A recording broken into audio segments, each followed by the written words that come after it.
You ready? It's the Roundtable with me, Robert Bannon. Well, it's a Friday, which means it's a Broadway World exclusive, and I'm so excited. Great Scott. David, I'm taking your part. Did I do it great? Did I say it Well, perfectly? you did If it you great. think I'm now David's understudy. If you have seen Back to the Future, if you are everyone in the planet who has seen the movie, if you're the millions of people who have come to the Winter Garden in New York City and saw it on Broadway, it is now going across the country. It's coming to my backyard, Broadway in Detroit, and many, many cities everywhere across, and it's coming to the Opera House because y'all bring a big old set and a car and a cast and all. David Josefsberg is back. And Lucas, welcome to your Broadway. Yep, Roundtable, Broadway World debut with us. That's what I was trying to say. Thank you. Thank you so much for having us. David, you were here because you may remember you were in a show called Beetlejuice. I can't fully. No, yes, I do. I remember Beetlejuice. And I you went just on. saw it again. See? And you were just there. It's back and about. And we saw the tour of Beetlejuice. And now to be in the tour of Back to the Future, another big giant show. What's it like to bring this show city to city across the country? I mean, it's incredible. First of all, when you go on tour, you play these houses that are sometimes twice and sometimes four times as big as a Broadway house. So it's incredible. I would say, as you know, the Beetlejuice fans were unbelievable. They got an old man like me on TikTok. But I'm gonna say, Back to the Future has some pretty incredible fans. Lucas, do we have a name for that? Is there a name for the fans? I don't. Dreamers. I feel Oh, like that's a good name. the Dreamers. Yeah, it's been I incredible love that. going around the country, seeing all these great places. I'm very excited for Detroit. Lucas, you were in the tour. You did Mean Girls on tour. Yes. And now you're back on the bus, back in the road, back on the way you're traveling. What's it like for you? How does it feel to be able? You literally are starring in Back to the Future around the whole country. Yeah, it's amazing. I mean, like you said, getting to do Mean Girls was a dream come true, and to be able to continue touring with Back to the Future now, and to be playing such an iconic role, like you said, is just it's amazing, and it's awesome to see people's reactions to the show across the country. So, David, I have a confession. I've Okay. seen the movie. I lived in New Jersey for 40 years of my life. I did not see Back to the Future on Broadway. I was in the transition of moving. So, David, you are going to be my first Back to the Future musical experience. What is this show like? That's a lot of pressure, but it's It it's is. incredible. So first off, it's brought to you by the people who created the film, who created the whole idea. Bob Gale found his dad's yearbook and was thinking about what would it be like to be with my parents back when they were cool and young and stuff like that. So you have that. It's very similar to the film. You get all the great nuances of the interstitial music, like da, da, da, da, da, and it'll bring a tear to your eye if you've seen the movie. And then you add dancing, you add new songs, you have the old songs, you have Earth Angel, you have Johnny Be Good, you have all these songs. They have this beautiful, probably the best song on the show, Dreamers, which Lucas, who sings it? Oh, that's my song. And so you get everything. There's dancing, it's a great experience. So, Lucas, for you, what's it been like? I mean, you're like 4.5 years old. You're a baby. When was What was your first experience with Back to? Did you see the movie before you auditioned?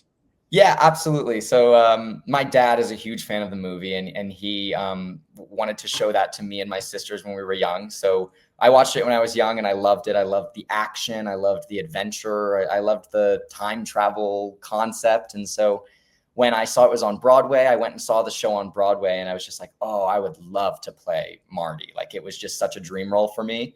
And so, I mean, now to be doing it, it's like I'm kind of in disbelief because it's been just a dream of mine for so long.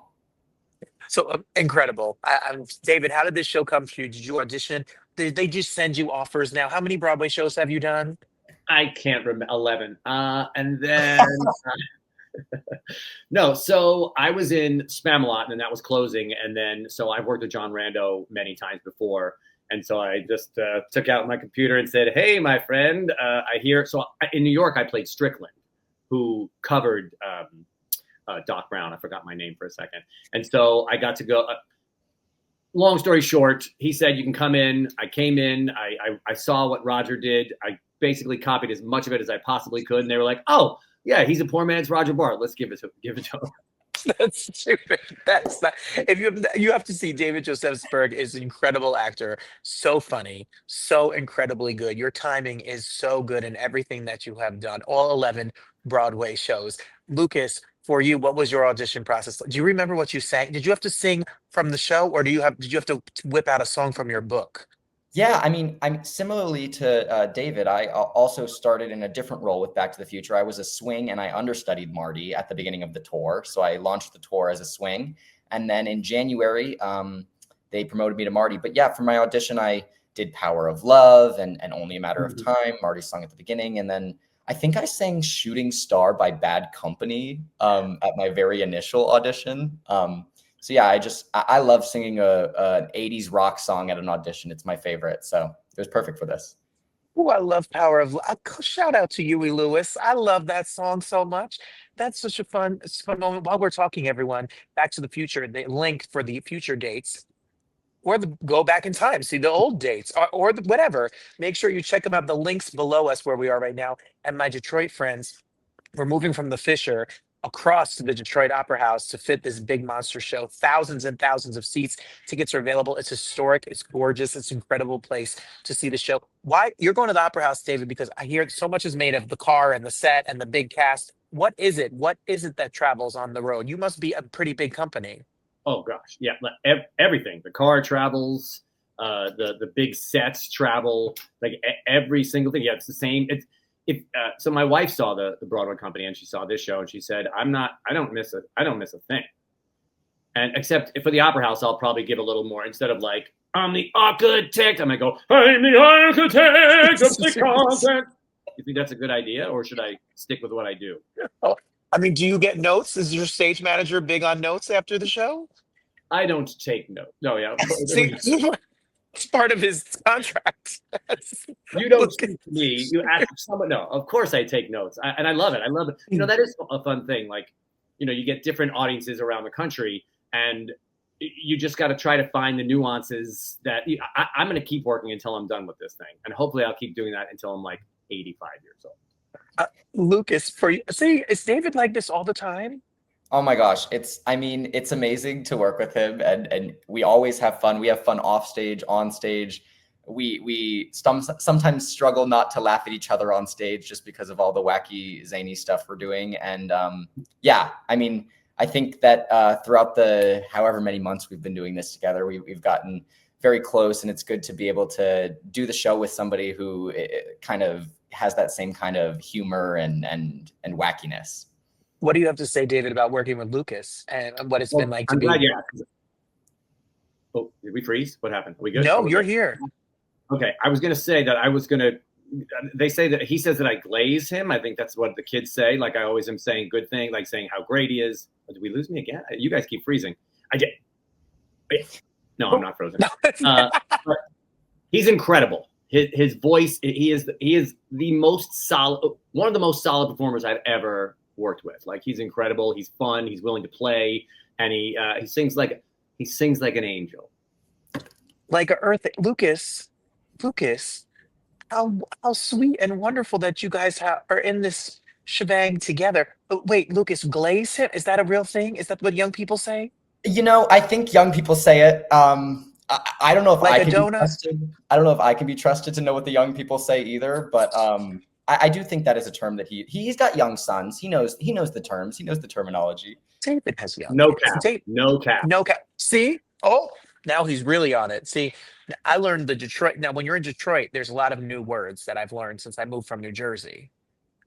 So they say merch, like you would buy merch at a concert. That means like I swear, like look, Oh. I'm gonna give you back that dollar, merch. But that means it's not just like a promise. It means like I'm dead serious. Oh, Like you wow. would say, like I have kids that say like I'm my dead granny. That's merch. It's a little much. Wow. So We're David, going to try add that that. to the show, though. Yeah, we'll have to get the Detroit slang before we get there. I Well, I wrote got you it. covered. Wrote it down. Have you ever been, David? You've been to Detroit.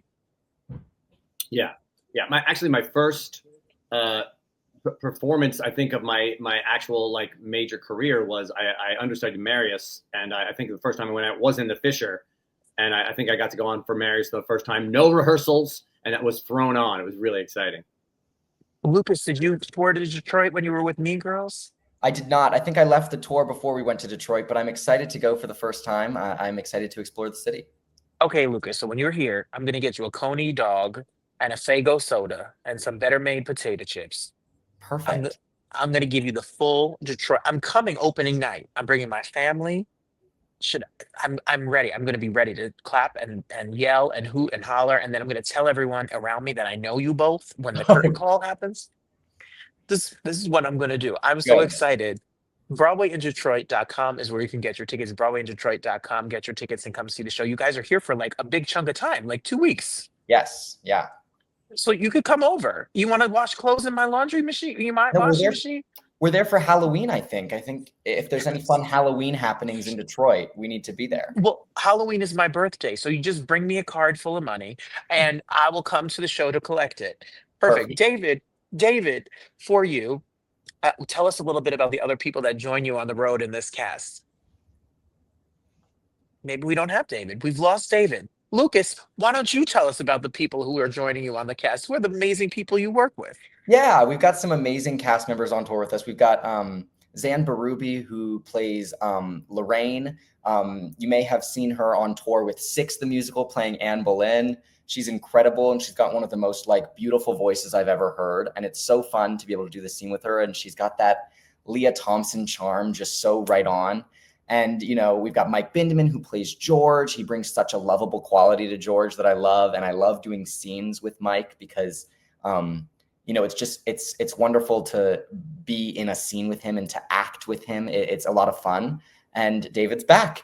And yeah, it's amazing. And Cartrez, who plays Goldie and Marvin Berry, has an insane voice that will bring the opera house down even without a mic. So he's amazing, and you guys are gonna love the songs that he gets to sing. Oh, what an incredible cast. David, welcome back. Hey, thank you. When you travel the country, you never know what you're going to get wherever you are. You know, and they're in South Dakota right now doing the show. Yes. And then Yes. you're heading around and about, and then you'll be here in Detroit in no time. See, he said it's the Wi-Fi, but everyone in the business knows David is just very. Anytime I ask Lucas a question, he clicks off.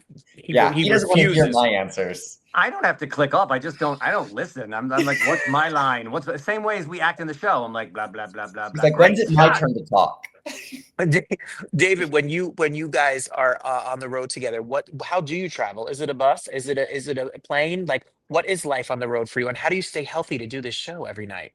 Well, it's all of those things. Usually it's either it's flights or it's a bus, and both of them are great because, you know, we're hanging out with fun people. We have our phones. We have the things we need to do. I go to the gym almost every day. What else do I do, Lucas? I eat really healthy, and Lots of you know, warm up and stretch and breathe. That's important. Everyone, make sure you're breathing out here too. Lucas, where did you grow up, Lucas? I grew up in Virginia Beach, so on the East Coast.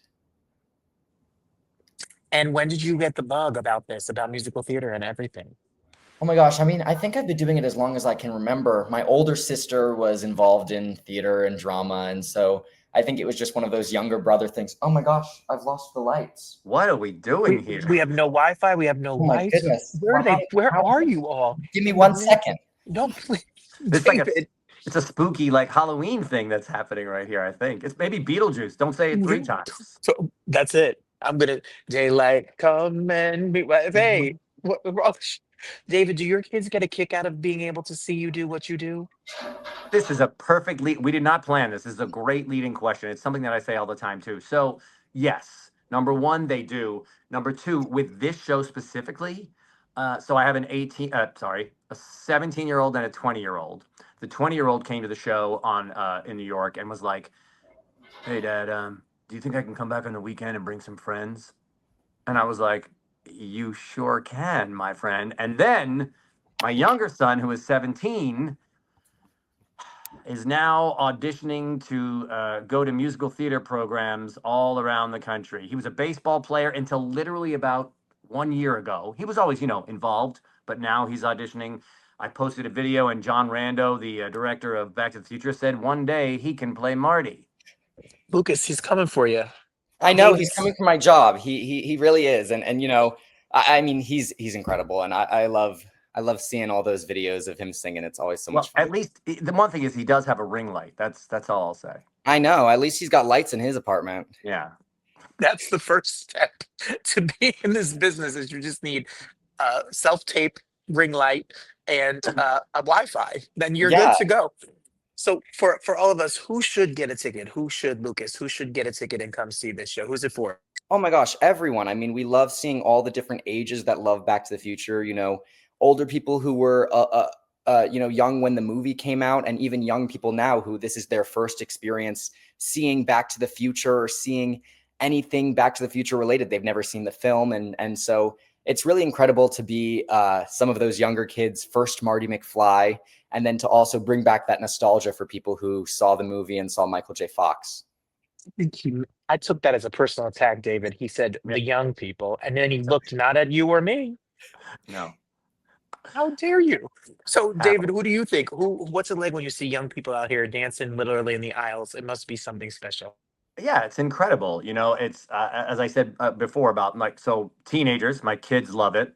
It's hard to get some teenagers who are like, oh, all I do is fantasy sports and gamble to come and enjoy this. But the older people, the really young kids dressed as Marty McFly and Doc, it's really exciting. And then you get I mean, you know, even also, I'm from Jersey, from Long Island. The guys, when the car goes up there magically and their mouths are in awe of whoa, and the musical, and they're dancing and singing. It's a big hit with everybody, I'd say. This Jersey guy is going to be there, and he's very excited to see it. I'll be in Detroit. Get your tickets, Detroit Opera House, BroadwayInDetroit.com. Find the link below for all the dates. So no matter where you are around the world, Broadway World fans, go see Back to the Future. Lucas, I'm going to see you there. David, it's so good to see you again. See you there. We'll be there opening night. I can't wait to be there. Thanks so much.